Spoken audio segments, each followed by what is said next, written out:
कैसे हो बच्चों आप सब? तो अब देखो 12th का एग्ज़ाम आ ही चुका है, अब टाइम पास कम, पढ़ाई ज़्यादा। तो इको का एक इम्पोर्टेंट क्वेश्चन है, जो इको वाले का फेवरेट है, बार-बार पूछते हैं। Law of diminishing marginal utility कब आया था एग्ज़ाम में? जुलाई 2022। और भी बार आया है, लेकिन मैंने एग्ज़ाम्पल लिखा है कि जुलाई में आया है। डिमिनिशिंग का मतलब क्या होता है? कम होना। मार्जिनल का मतलब क्या होता है? एक ऐड करने के बाद। अरे सर, कम होना एक ऐड करने के बाद? हाँ, इससे समझाता हूँ। आपने एक गिलास पानी पिया, एक गिलास पानी पिया, मज़ा तो आएगा, बहुत प्यास लगी थी। तो मान लीजिए 10 का सेटिस्फेक्शन मिला, क्योंकि इको में नंबर से बताते हैं कि 10 सेटिस्फेक्शन मिला। 2 गिलास पिया तो 8 मिला, 3 गिलास पिया तो 6 मिला। तो जैसे जैसे गिलास बढ़ रहा है भाई, सेटिस्फेक्शन कम होते जा रहा है। और 7 गिलास पी ले तो भाई उल्टी आने लगा, माइनस में चला गया। तो इसी को बोल रहा है डिमिनिशिंग मार्जिनलिटी, इसी को बोल रहा है कि भाई धीरे धीरे कम हो रहा है जब एक एक यूनिट आप बढ़ा रहे हो। तो इसीलिए इसका नाम पड़ा diminishing marginal utility.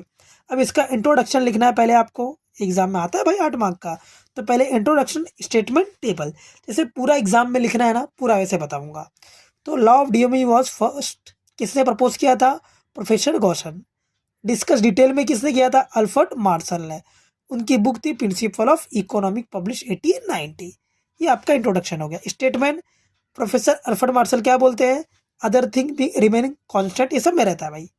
The additional benefit, जैसी additional benefit which a person derive from given increase his stock of thing, जैसे उसको एडिशनल बेनिफिट मिलता है स्टॉक को इंक्रीज करने में, diminishing with every increase stock that he already has. मतलब अगर वो धीरे धीरे गिलास बढ़ाते जाएगा तो उसका सेटिस्फेक्शन धीरे धीरे डिमिनिशिंग होते जाएगा। बस स्टेटमेंट में वही लिखा है, ठीक है।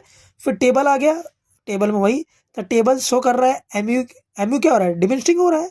इंक्रीज करने पर इंक्रीज किया, फर्दर एक टाइम आता है कि ये 0 हो जाता है, एंड देन एमयू नेगेटिव हो जाता है। बच्चों ये टेबल को बना के टेबल को एक्सप्लेन कर देना है। फिर बच्चों आएगा डायग्राम। अब डायग्राम मुझे नहीं लगता मैं लेक्चर में कर पाऊंगा, तो मैं डायग्राम दिखा देता हूँ, एक्सप्लेनेशन दिखा देता हूँ, ठीक है। ये अपना एम यू है, ये अपना एक्स है। एक्स मतलब क्या था वहाँ पे? देखिए यहाँ पे, देखिए 1 2 3 4 5 यूनिट था। क्या था? यूनिट है ये।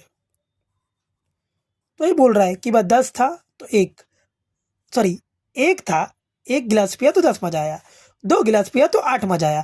तो ऐसे ही डायग्राम बन चुका है और इसी को एक्सप्लेन कर दिया गया। चलो इसी लेक्चर में हो गया है, तो एक्सप्लेनेशन देख लेना, एकदम इजी मैंने लिखा है, ठीक है बच्चों। तो ये पूरा आंसर आप एग्जाम में लिखोगे तब आपको जाके 8 मार्क मिल जाएंगे।